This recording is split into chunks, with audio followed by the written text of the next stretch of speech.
Hi, my name is Shanta Keeling, and I'll be presenting information about the Draft Environmental Impact Report, or EIR, for Draft AgOrder 4.0. And for anyone who was on the call in the last couple of days, I was remiss in not acknowledging that this document was prepared by Horizon Water and Environment, our consultants here on this project. So thanks for hanging in. I know it's a lot sitting in these Zoom meetings, and so I want to let you know that I have 10 slides, and it's divided into 4 topics, and it should take less than 10 minutes. So just to give you a gauge on where we are. First, I'll recap the main events that preceded the release of the draft DEIR. I'll then go over some background information on CEQA, discuss the environmental impacts associated with draft AgOrder 4.0. Sometimes I refer to it as a proposed project in this presentation.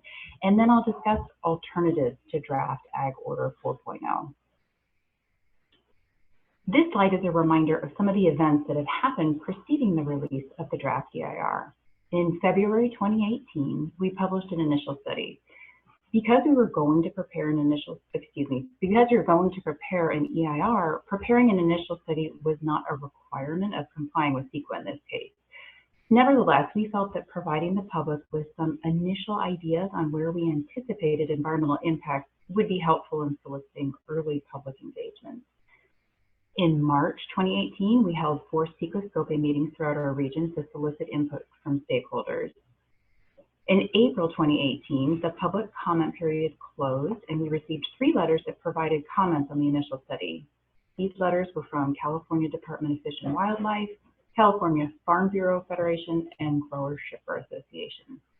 And most recently, in February 2020, we published the draft Environmental Impact Report.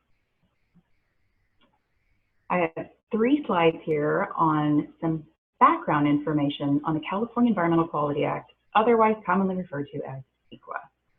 CEQA law was passed into law back in 1970, so this law is celebrating its 50th anniversary this year. CEQA law is contained in the Public Resources Code, and the CEQA guidelines are located in the California Code of Regulations.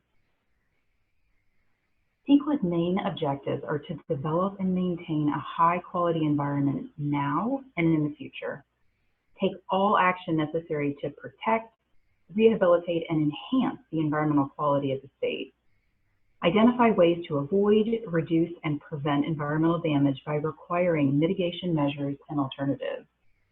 Another main takeaway for complying with CEQA is to make sure that the lead agency, in this case us, the Central Coast Water Board, has engaged the public and agencies during this process, specifically during the scoping comment period and during the review period for the draft DEIR.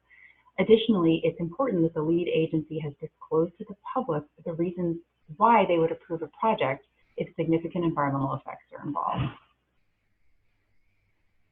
A significant effect on the environment is substantial or potentially substantial adverse change in any of the physical conditions within the area affected by the project, including the areas listed on this slide.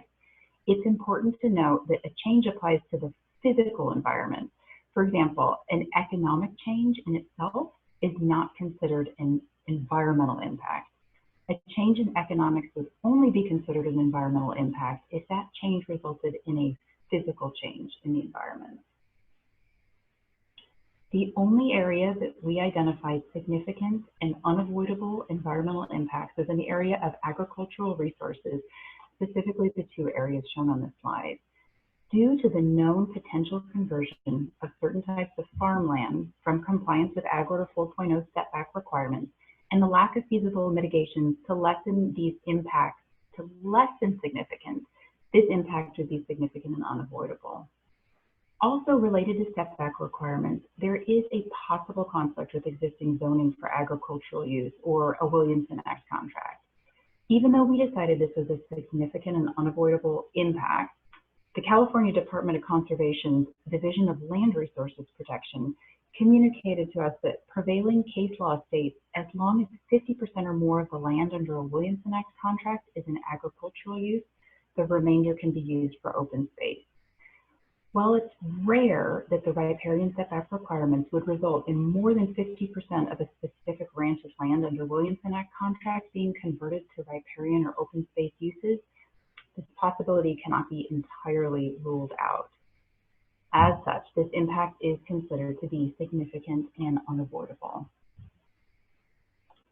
Areas where we identified impacts that would be less than significant with mitigation include the areas listed on these slides: biological resources, cultural resources, hazards and hazardous materials, hydrology and water quality, noise, and tribal cultural resources. CEQA regulations require that we evaluate a reasonable range of alternatives to the proposed project. For this type of project, an analysis of the no project alternative is required by the statute. For other alternatives considered, the alternative should meet most of the project objectives, be potentially feasible, and avoid or reduce one or more significant impacts. We evaluated 3 alternatives for the proposed project. In this case, the no project alternative would be the continuation of AgOrder 3.0. As was mentioned earlier in this presentation, due to a legal obligation to adopt a new agricultural order, the no project alternative is not legally feasible. While the agricultural organization's alternative would avoid or reduce some of the environmental impacts, it would not achieve some of the proposed project's beneficial effects on the environment. We do not find that the agricultural organization's alternative would achieve the same level of reductions in pollutant discharges compared to the proposed project due to the agricultural organization alternative's lack of numeric discharge, receiving water and application limits, and lack of specific defined time schedules, except in the case of TMDL schedules. Additionally, not having setback requirements would avoid the beneficial effects of additional riparian vegetation and habitat on water quality and biological resources that would be provided through the proposed project. Also, by allowing for the removal of existing riparian vegetation, the agricultural organization's alternative could result in reduced riparian vegetation relative to baseline, which would be an adverse effect. The environmental advocate alternative would be similar to the proposed project in that it would include numeric discharge and application limits as well as defined time schedules. In some cases, the numeric limits and benchmarks would be stricter than those in the proposed project, but generally the limits would be similar. One important difference between the environmental advocate alternative and the proposed project is with respect to the setback requirements. The environmental advocate alternative would require a minimum 30-foot riparian buffer throughout the project area, which is less robust than the proposed project. While this would result in less potential conversion of agricultural land to non-agricultural land, the setback requirements are anticipated to be one of the most efficacious components of the proposed project. After taking into account all relevant factors, we determined that the draft AgOrder 4.0 best accomplishes the water quality goals of the Central Coast Water Board while minimizing environmental impacts to the extent possible.